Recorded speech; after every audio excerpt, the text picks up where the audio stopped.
masarap makasama yan. Two. Kahit minor. Two. Pero wag lagi. Okay. Kasi kung baga sa luto, pag nilagyan mo lagi ng bitchin, nilagyan mo ng maraming palaman, masama rin. Anuin mo lang yung parang konting patak lang. Simple ka lang muna. Unang stanza mo. Normal muna. Ay, mali ako.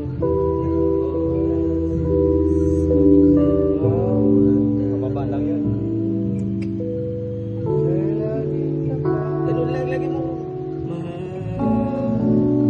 B minor.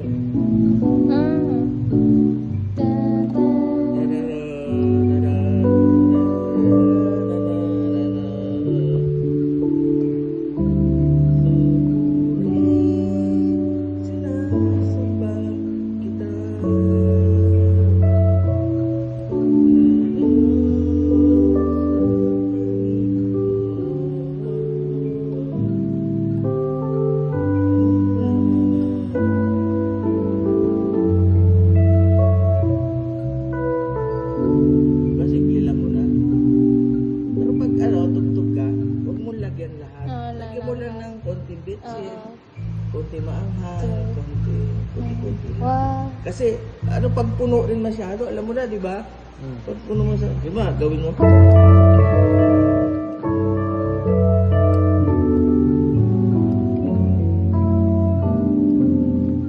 Di ba pangit din?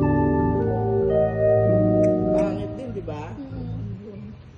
Hindi rin maganda. Minsan lang. Minsan lang kung Lagi, masarap, kumbaga yung timplang tama lang. Ngayon nakuha ka, binidyohan mo naman.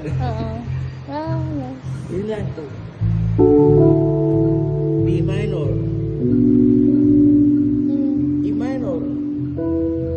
Oo nga no. Ano nga ang E? F E sharp. minor. Basta yung one, Yung 2. tapos A. Mga 2, mahilig ako sa 2. Meron pa yung mga altered fifth, pero may maraming. Ganun pala. Ang ina-explore ko kasi 7. Puro 7. Mahilig ako sa 7. Meron pang 9, may 13, may 11. Ang 9, 2 din, pero sa taas.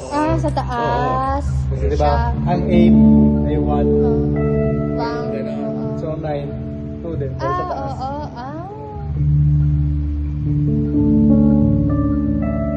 Pero pag maikli, katulad ko, maikli yung daliri. Malapit na lang, gano'n lang. Ayos. Kaya madali ang number.